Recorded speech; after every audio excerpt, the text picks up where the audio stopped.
Happy Saturday, guys. Welcome to the DFS Saturday Tailgate with myself and Chris Emmerich. And I'm excited to talk more DFS, get some more wins. I didn't do terrible last week with my lineup that you didn't like so much, but I'm excited to set another one and maybe level up from what I've learned so far. Fantastic. I'm glad to hear it. It wasn't that I didn't like it. I just never would have put it together, those pieces. That's all I'm saying. And that's okay. That's good.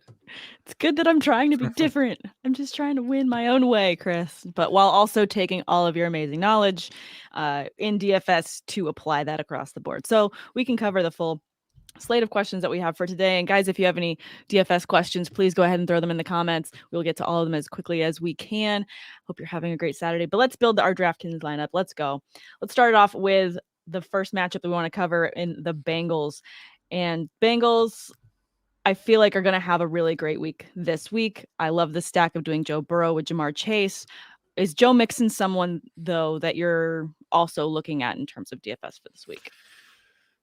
Yeah, so like earlier in the week, I had a lot of concerns about Joe Mixon, especially before, putting together ownership projections. I felt like, just running backs against Detroit, it's like a smash spot. So I figured that he would be something or somebody that people would, gravitate to. And it doesn't appear that that is the case, whether it be, the questions with his injury, his limited usage last week, or just the abundance of other chalk running backs on the slate. I've got Joe Mixon coming in under 10%, which makes him really interesting to me as a play. I mean, because there is a tremendous amount of risk, but I think a 2-touchdown massive performance from Joe Mixon is certainly within the cards, even on like a 15 carry game. So it is against Detroit. I think that, all parts of this offense are ones that you can play. Like, you don't have to play Mixon. You can play Jamar Chase, like you said. I don't know if I really want to do it with like a Joe Burrow stack. I think there probably are some better options, but just the continual targeting the Lions every single week, I think is something that will make us a lot of money. Gotcha. So in terms of a stack, though, are you leaning away towards the Burrow stack? Do you feel like a lot of people are going that way? No, I'm not really a Joe Burrow quarterback. You're not a Joe Burrow person? Yeah. Not a fan? You're not a fan of the Joey B? No, I'm just not. I'm not. I have him as like the 4th or 5th highest quarterback, behind a couple other ones like Lamar Jackson, Patrick Mahomes, Stafford, Heineke, Herbert. But right there, just right around the same spot as like Dak Prescott and Kyler Murray. And obviously the pricing on those guys is a little bit different. So I don't know. It's just he doesn't seem like he's a guy that's going to put up 25 or 30 points in any given week. His range of outcomes just seems a little bit less than that, and getting to that ceiling is going to be a little more infrequent than what I'd like. Gotcha. But in terms of the wide receivers there for the Bengals, I mean, obviously Jamar Chase is the clear-cut number one. He is an easy start every single week. You know what floor you're getting. But would you slide in for a lesser cost T. Higgins or Tyler Boyd this week? Yeah, I think that the Tyler Boyd play makes a lot of sense. I wrote it up in my article, but T. Higgins is, and this isn't even in my projections, this is just kind of around the industry, is slating to be one of the highest owned wide receivers. And that just doesn't make a ton of sense to me. I mean, like, Jamar Chase is kind of separated himself in this receiving core as the premier wide receiver. And then you have Tyler Boyd that at the same price of T. Higgins, if he's half the ownership, I think his range of outcomes is almost identical. And so I guess I would just rather go there at half the ownership, really. Yeah, that makes sense. And then on the opposite side of the ball there, I mean, I know that there's a lot of weak spots there with the Lions, but is Deandre Swift even someone that you would think about slotting in there at the running back position? I mean, he is someone that has had a decent floor and could possibly put up some good numbers against the Bengals because they're going to be playing from behind.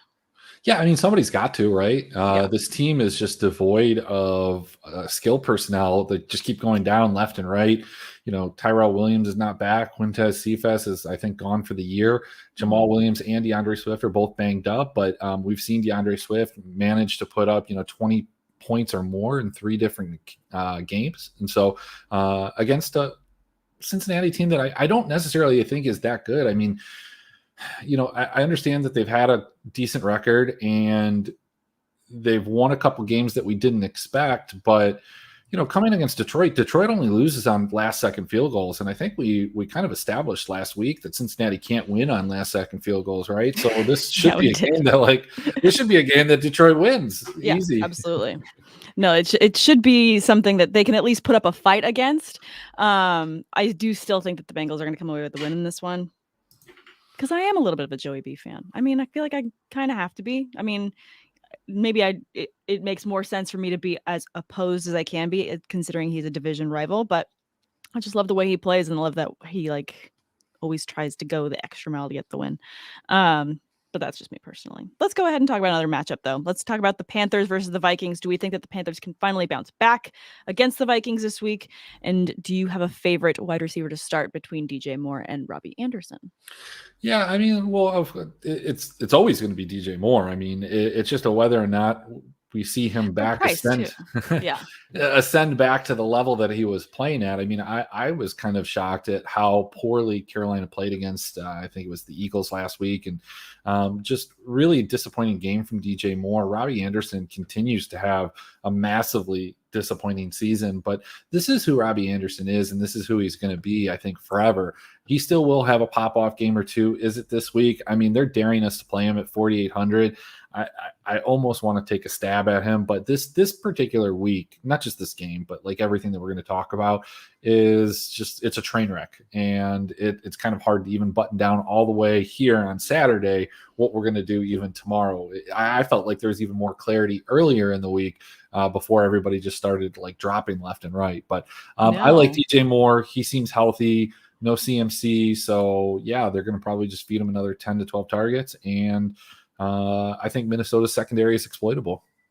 Yeah, I agree with that. I definitely think that they are exploitable. I do like DJ Moore this week, and I do like him at his price too, at 7,300. I mean, I feel like that's a good number for me if I'm trying to balance out my roster across the board. If I happen to not go Devontae Adams and I want to go some middle wide receivers, which we can get to Devontae Adams in a little bit. But let's go ahead and talk about the other side of the ball. In terms of the Vikings, are there any players here that you see low ownership that you're raising an eyebrow at and you kind of want to get into a lineup? Yeah, just like the disrespect of Justin Jefferson that happens on a week-to-week basis. 5% ownership or less every single week. It just doesn't make any sense to me. I mean, his price is a little bit higher at 8,000. Carolina is a tough matchup. I think all those things considered, he should still be a higher owned wide receiver, projected to have higher ownership. So I do love him at 8,000, especially if, you think this is going to be one of the earlier season Viking games where they shoot out, as opposed to these like kind of closer games, low scoring that we've seen the last 2 weeks from them. Definitely.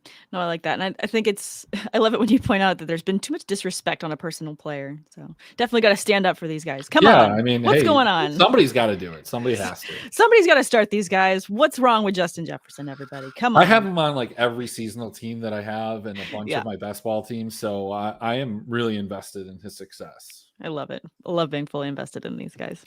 All right, let's talk about the Texans and their matchup this week. Is there anyone we're looking at starting there? In terms of, besides Brandon Cooks, do we feel like confident starting anyone there? Well, no, but I do think this is a great week to go back to Brandon Cooks, 5,800, coming off of 2 down performances against, not the easiest type of scenarios. You had the Buffalo Bills, who have a great defense, and kind of shut him down even despite getting 7 targets. And then that game against the Patriots was just really weird. I know anybody that took the Patriots in survivor pools was probably feeling the heat there for a little while. Yeah.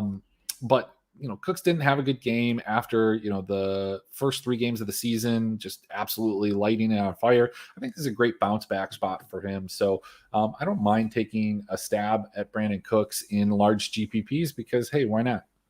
And right now in DraftKings, he's at $5,800. So that's not a very steep price to get someone that's going to get all the heaviest volume of targets in that offense. Yeah, if he would be around 7,000 or more if he hadn't just had 2 games where his target totals were 5 and 7 and had 3 and 5 catches. So earlier in the season, he opened up with 7, 14, and 11. I don't see why he can't get back to those totals. Definitely. Now, on the opposite side of the ball there with the Colts, are we trusting Jonathan Taylor's usage in this matchup? So this was a spot where I was going to be kind of fading Jonathan Taylor. based on what I perceive to be a huge ownership spike coming off of the Monday night performance. But with the ascension of guys like Kareem Hunt, Khalil Herbert, Chuba, and even Darrell Williams, Jonathan Taylor's probably going to be somewhere between 10 to 15% owned, which makes him a lot more interesting. And he's right around that same price tag as the Kareem Hunt, as the Darrell Henderson. And both of those guys will be somewhere between 25 to 45% owned in large GPPs. So I can definitely see Jonathan Taylor outscoring both of those guys, and by a large margin many times. So yeah, I love Jonathan Taylor. I like Pittman. I think those are the two pieces of this offense that you can kind of plug and play every single week if you want to. Love that. All right, let's go over to the Rams versus the Giants this week.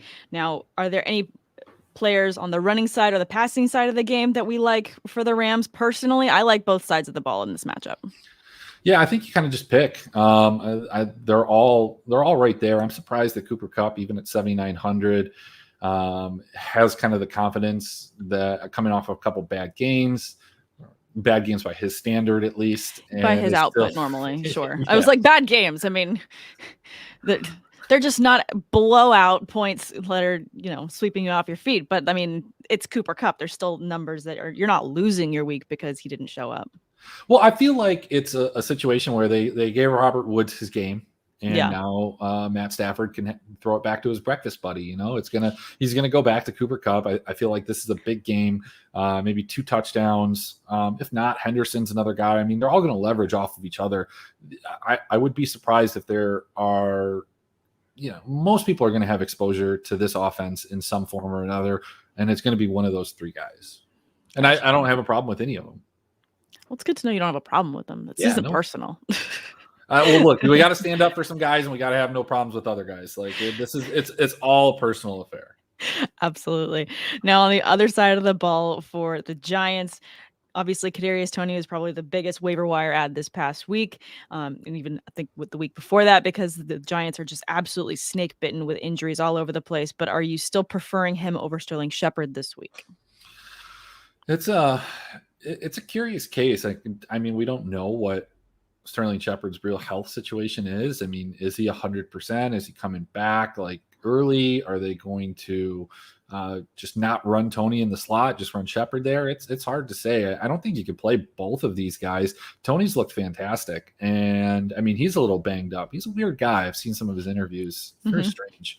Not that I'm, completely normal and well-adjusted or anything, so I'm not knocking him. Kadarius, if you're watching this, I apologize. I'm sure he's turning in just saying, really? Yeah. No, he's hitting me. My DMs are open, so if you want to hash it out, it's okay. I think you can pick one or the other and run it back with whoever you have on the other side, whether you're playing Kupp or Henderson. I think you pick one of these 2 guys and just kind of maybe which one fits better. I do have Sterling Shepard as slightly higher owned than Kadarius Toney, but they're both going to be around that 10 to 15%. Gotcha. And then for the running game for the Giants there, is it just against this Rams defense, you don't even want to try it? Yeah, Devontae Booker, no thanks. Thank you, but no thank you. If you need a $5,400 running back, there are plenty of them this week. This may not have been the case any other week, but this week you have your pick. So there's a lot. Darrell Henderson at 6, Khalil Herbert 46, Darrell Williams at 49. There's just a lot of options that you don't need to go to a guy in a kind of negative EV situation where I would be surprised if the Giants kept this close, especially if Daniel Jones doesn't play. I know he's trending towards playing, but even if he does, I don't know how involved this running game is going to be for the Giants. And if we kind of predict that they're probably going to be playing from behind as well, they're probably just going to be slinging it over the field anyways, whether it be Daniel Jones or Mike Glennon. Correct. Yeah. So let's move on to the next matchup there, and we're going to cover the Chargers versus the Ravens. Likely, they're not going to have Mike Williams, which is a huge bummer. But in terms of other players that we like there, for me, I see Keenan Allen at 6,400, and that's to me a bargain. Yeah, I'm really upset about this Mike Williams situation, and partially because I put it in some pretty large parlays earlier this week with Lou on his show, and one of them was they're both 14 parlays, and one component was the Chargers to win outright. There parts of the parlay are actually in I'm worried. But with Mike Williams out, Keenan Allen just elevates at 6,400. And again, with all the value that's out there, a guy like Keenan Allen at 6,400 is going overlooked. And this, if you asked me at the beginning of the week, I would have absolutely said this would be a situation where he's 20 to 25% owned, and that's just not the case. Right now, I have his ownership. Let's see, he's a wide receiver, so let me get onto that tab. I have him sub 10%. Wow. So, yeah, give me all the Keenan Allen. Maybe it's just a combination of the value. Maybe it's a combination of 2 weeks where he didn't exactly have blow up performances, but he's still nearing that double-digit target range. He just didn't catch a lot of the balls the last week. Didn't get the 100 yards, and he didn't get in the touchdown. But I don't think that's something that we can hold against him, especially if Mike Williams is out. Like, they're going to throw it to Keenan Allen. I think he scores a touchdown. That's my prediction. I love that. And also the Ravens are dealing with a lot of different injuries across the field. So I feel like they're not the normal Ravens defense that you would maybe be shying away from this matchup from. I hope you're right. They've allowed a lot of points. They've put themselves in some very uncomfortable situations for their fans watching these nail-biter overtime close at the end of the game plays that they've got. So it's definitely, they're not keeping other teams from scoring is what I'm saying. Yeah, and we saw that this Chargers offense can score even on defenses that are in the best of form. The Browns had looked really, really good. And, they put up 47 points on them. So, yeah. No, I'm loving how this Chargers team is looking. It's nice when you finally see teams that had a lot of kinks in the system last year, and they're finally working those out. So to me, that's exciting to watch. But in terms of the Ravens side of the ball, is it too chalky of a play to try and throw Andrews in, considering he had just had a great game? Do you see him having another game like that good against the Chargers? Well, he's not going to put up 44 points, I don't think. No? I don't think so. That's what the people want. There's a lot of things to consider here. So the Chargers are giving up the most points to tight ends in the league, but they've also had to play Darren Waller and Travis Kelce, and now they're playing Mark Andrews. So I don't think that that's going to change. But let's be real about what Mark Andrews has brought to the table this year, and that's 3 performances that were really bad, 1 that was all right, and 1 that was fantastic in a situation where they were playing from behind. I think that that's a very likely scenario. Like you said, this defense has given up a lot of points, and this Chargers team has the weapons, not just in Keenan Allen, but we didn't talk about Austin Eckler as people that couldn't put those points up on them. And if they are playing from behind, I think Mark Andrews is a good play. However, he will be the highest owned tight end. That I feel pretty confident about. And given as such, I'd rather go to my boy on the outside. No worries about Sammy Watkins. I'm talking Marquis Brown getting all of the catches. Hopefully he has regain some confidence in Lamar Jackson, and he gets a couple more touchdown passes. Rashad Bateman should be there this week, but I'm not playing him. I like Marquis Brown as a leverage spot. Okay, so if you had to pick between those two, you would steer clear of Rashad Bateman and just stick with Hollywood Brown. Absolutely. Okay. Love that. Let's go on to the Packers versus the Bears. Now, I know that we were talking up Davante Adams last week. Is this just don't even question it, just throw him in your lineup anyways? It's another easy smash play? I feel like Davante Adams is a big reason I didn't make a lot of money last week in fantasy for NFL. You doubted him? I just didn't play him. I didn't play him enough. I had other spots, and he went off in a huge chalk spot. I don't like playing guys that are 20-25% owned, whoever they are. And apparently, this was just a game where Aaron Rodgers was like, hey, I'm just going to throw the ball to you after the first quarter. So I had some hope. I remember watching that. I was like, man, my Davante Adams fade's going well. And then that was it. Every pass went to him, broke the long passes. I'm glad I didn't text anybody that, because it's not going well anymore. It was so close to saying I told you so, but I was like, no. We're going to be the bigger person here. We're just going to enjoy the points. And I was just like, look at these points. This is fun. I like watching this go up. It wasn't even just 27. It was he scored 40 points. Just stop throwing him the ball. You have come on, Randall Cobb. You brought him here. He's your boy. Randall Cobb ended up with a catch, I think, a catch or two. He was looked at. It's Aaron Rodgers. He's going to spread the ball around a little, but he's got his favorite guy. Cobb had 3 targets. He caught 2 of them. Both of them. See, he had a pair of catches. They were both 15 yards.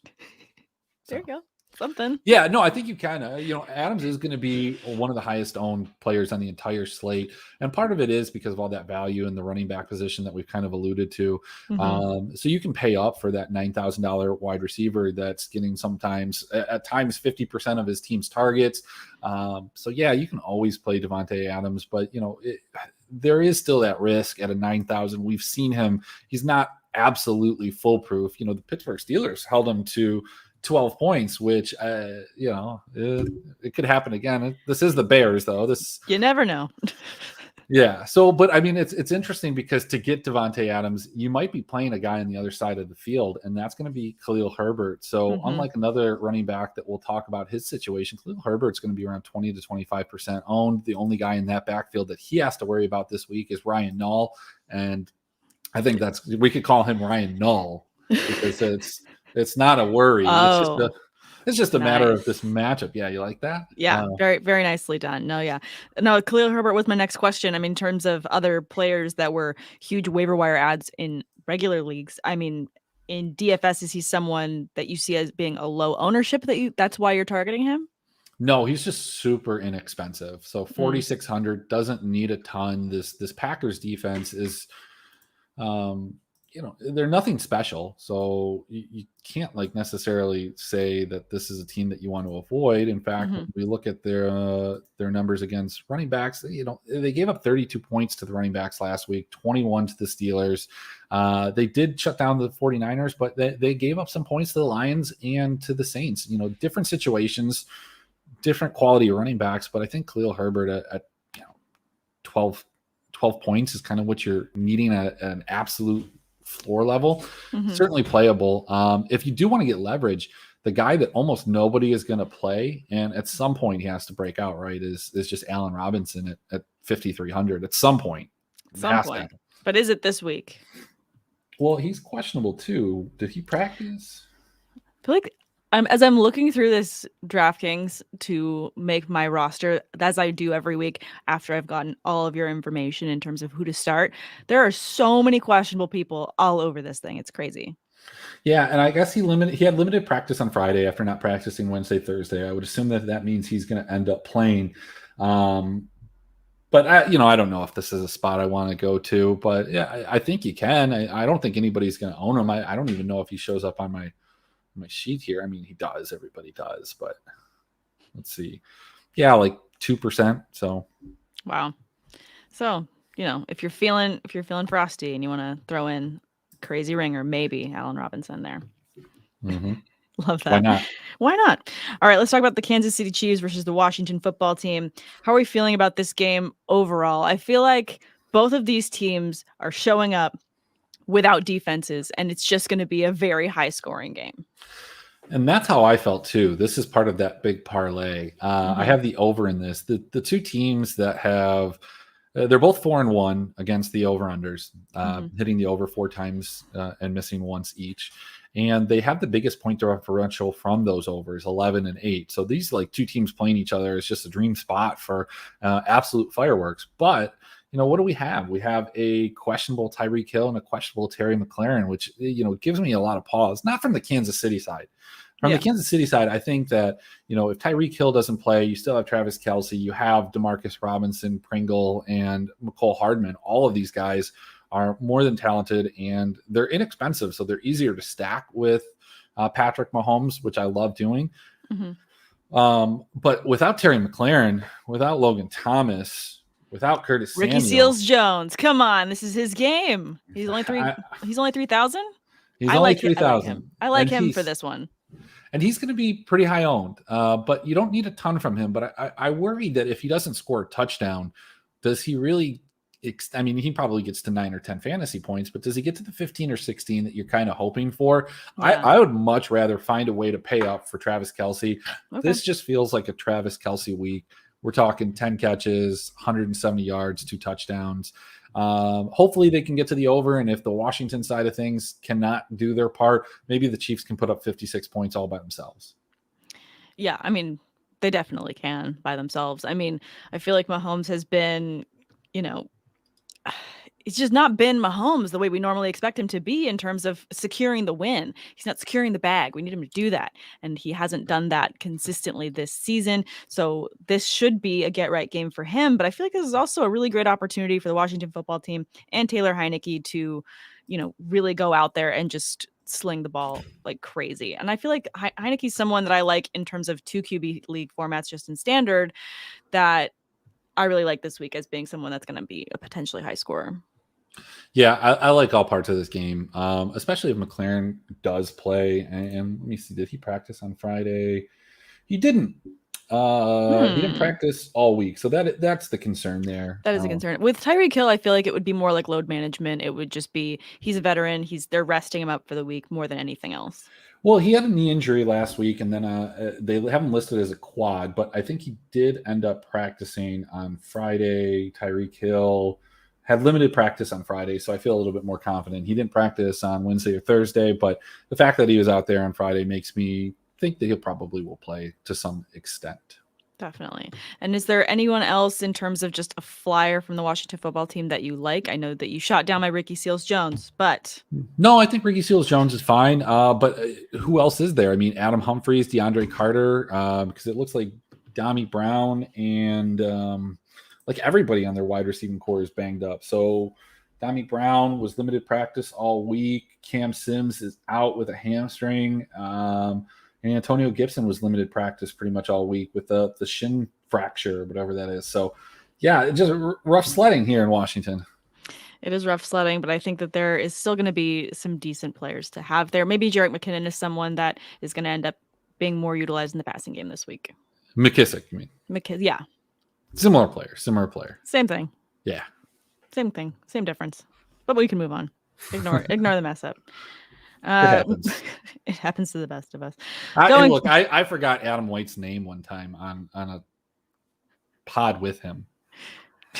So, well, that's awkward. I haven't done that. I was a little tipsy. Amazing. In terms of the defenses in this team on this matchup, we're not paying for any of them in DraftKings, are we?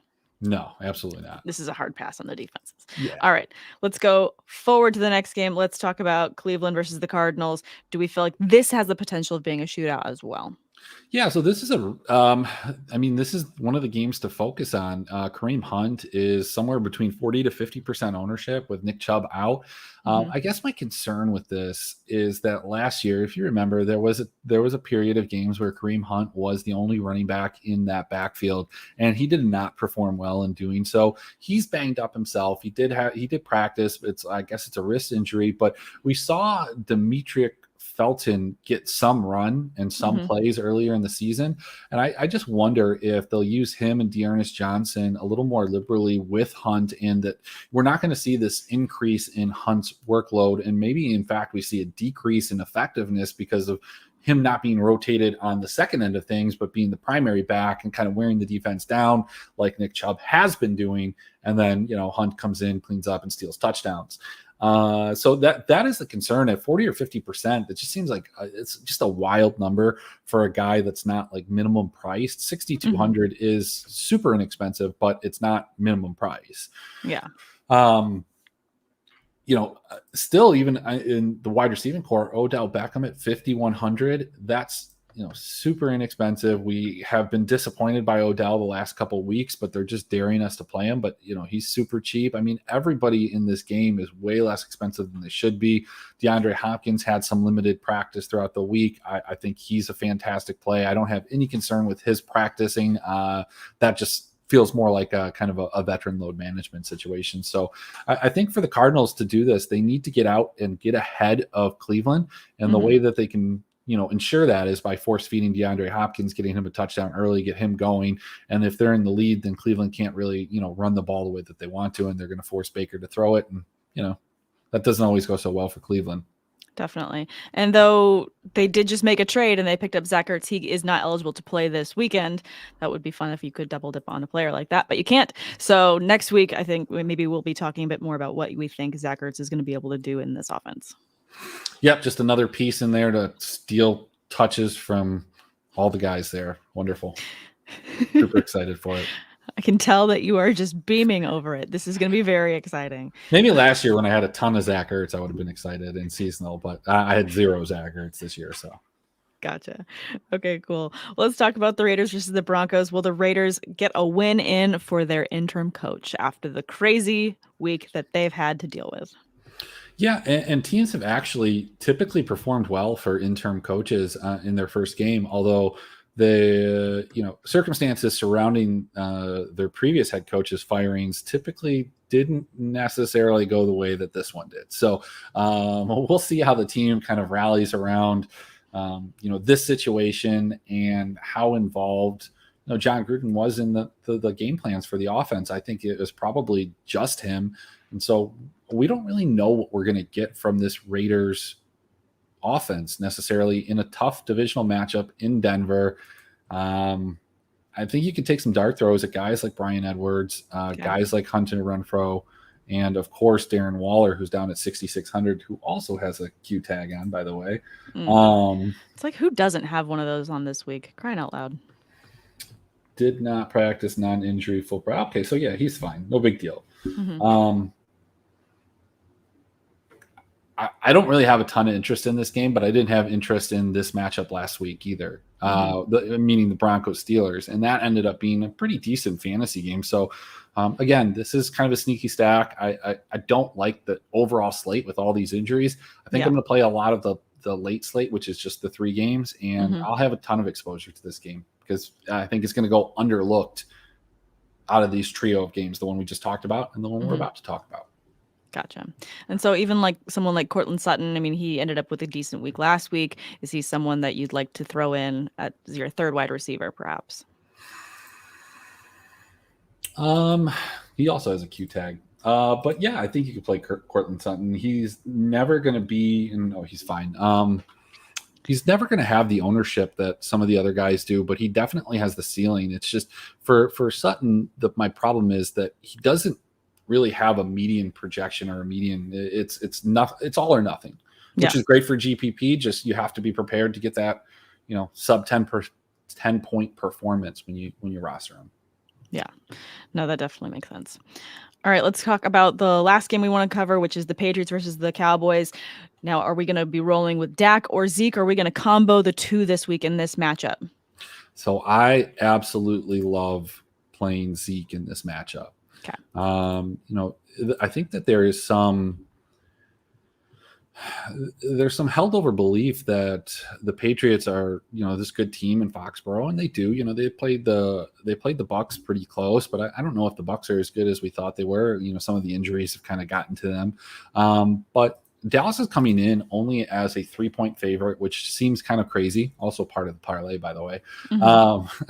I just think that they come out, they get ahead. They're just a better team than New England. And I think they do that by running the ball. And Ezekiel Elliott at sub 8% ownership, 7,000 is not a running back that people are going to go to. And he has just absolutely been killing it since that, week 1 performance.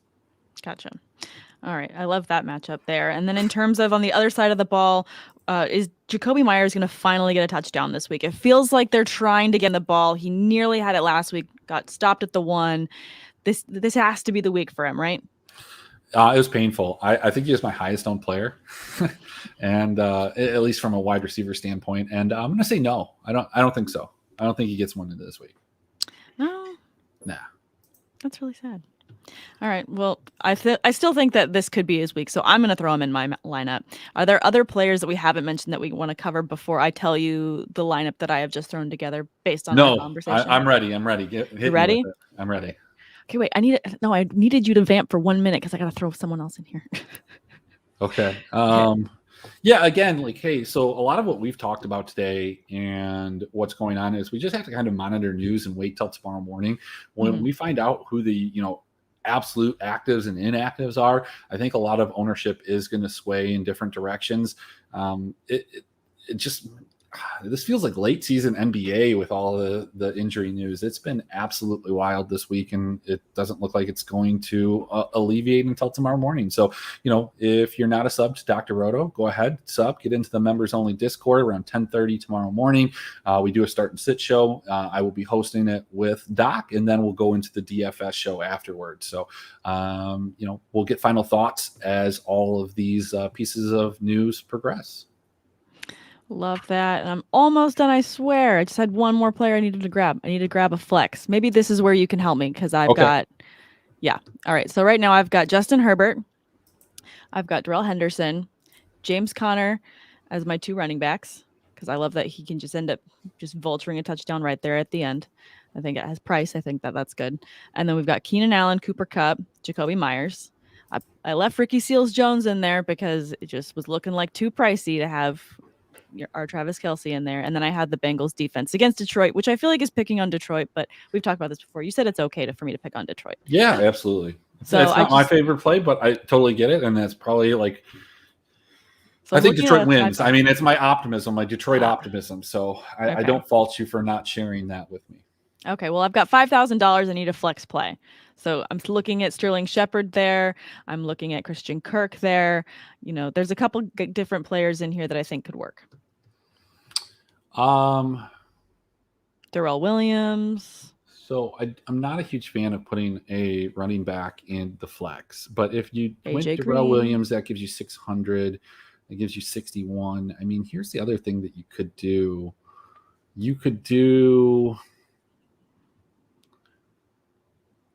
So if you put Darrell Williams in instead of James Conner, you could then go ahead and upgrade your flex position to either like a Marquis Brown, Brandon Cooks. Okay, I like that. Okay, let me grab. And I think the Marquis Brown run back, you are playing the Charger stack with Herbert to Allen, and then so you have Marquise Brown running it back, keeping that game high scoring between all those guys. Okay, I like that. And then wait, what was the running back? You're gonna go with Darrell Williams. Darrell Williams. Okay, love it. Oh wait, that didn't work out. I've got minus 300. You have minus 300. Wait, how much was?